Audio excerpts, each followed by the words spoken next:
Thank you, Mr. Speaker. I beg leave to bring in the Freehold Properties Management Charges and Shared Facilities Bill.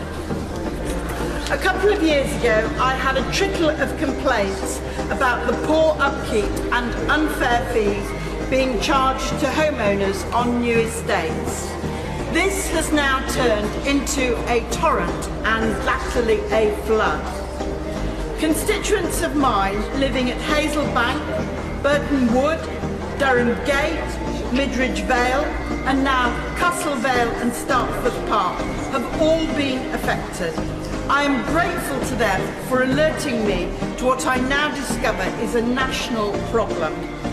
I also wish to thank Kathy Priestley, who's sitting in the gallery at the moment, who has set up the national pressure group Homeowners Rights Network, fondly known as Hornet.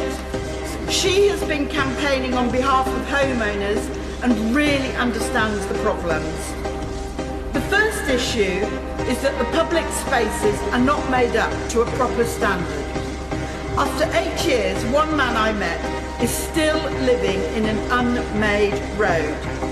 Promises of green areas, woodland, play facilities and even street lighting are broken.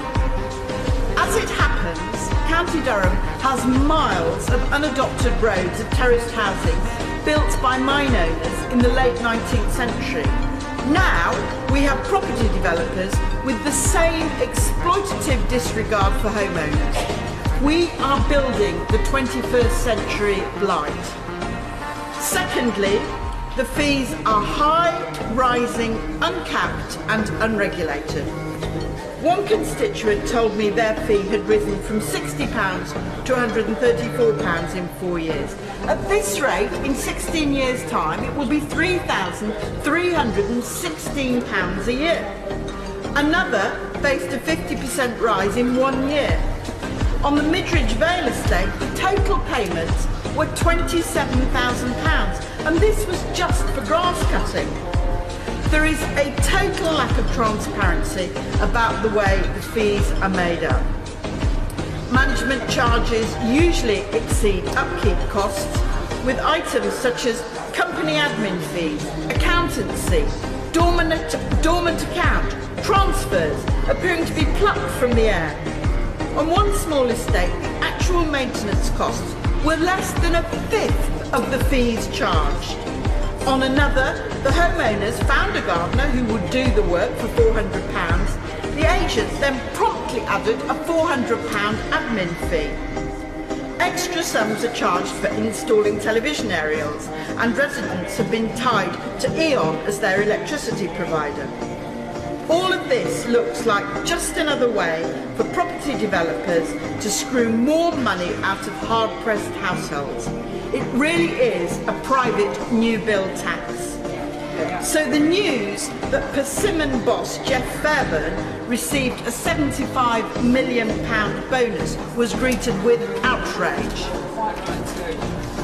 The third problem is that when challenged over the fees or upkeep by residents, the management companies adopt an ultra-aggressive stance. My constituents have been bullied with threats of High Court action or even the bailiffs. This is going on across the country. We estimate that 1.3 million households are currently affected.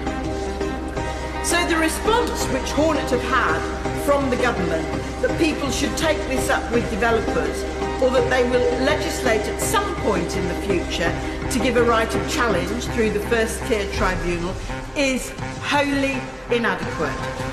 Individual citizens cannot challenge multi-billion-pound corporations. This is because the underlying problem is the legal structure, and my bill seeks to change this. The large property developers like Persimmon, Barrett and Taylor Wimpey are scamming people from the start. Purchasers are offered solicitors who are not truly independent and appear to be contracted by the developers, which is surely something the Law Society ought to address. Many people feel they were missold, and this is increasingly looking like another PPI scandal. People are also worried that the situation will make it very difficult for them to sell their houses in the future, and so they have an asset of uncertain value. The open spaces are initially owned by the property developers who sell them, and the right to manage them onto agents. The same names crop up over and over again: Greenbelt and Gateway. Indeed, one Anthony John Dean is the director of 130 such companies. This monopolistic position then gives the managing agents the opportunity to mismanage and overcharge with impunity. Some of my constituents have discovered the land has been put into trusts or covenanted to avoid liability and control its use. The residents are powerless to appoint new agents or influence their behaviour. Unlike leaseholders, who have access to a dedicated ombudsman service, freeholders have no legal recourse in the event of a dispute. Using old law, in particular section 121 of the 1925 Property Act, the agents can place charges on the property if residents are late with payments. It's an incredibly one-sided contract. Homeowners don't have the power to ask for justification of costs, but the management company can legally send in bailiffs or threaten repossession of the home if a resident doesn't pay on time. This is why people are coining the terms leasehold and fake freehold. Indeed, there is no point in the government legislating to give leaseholders the right to buy their freeholds unless they strengthen the legal position of freeholders. My bill seeks to tackle this problem. To prevent more people from being caught in this trap in the future, developers should be required to make up the public spaces to adoptable standard on a reasonable timescale. But obviously, for existing homeowners, a different approach is needed. This bill will cap and regulate estate maintenance fees to give people the security of knowing prices cannot increase indefinitely. Secondly, the bill will introduce measures to ensure shared facilities are maintained to an adequate standard to end the money-for-nothing culture of property companies. Finally, it will make provision for the transfer to genuine self-management to end the stranglehold of managing agents.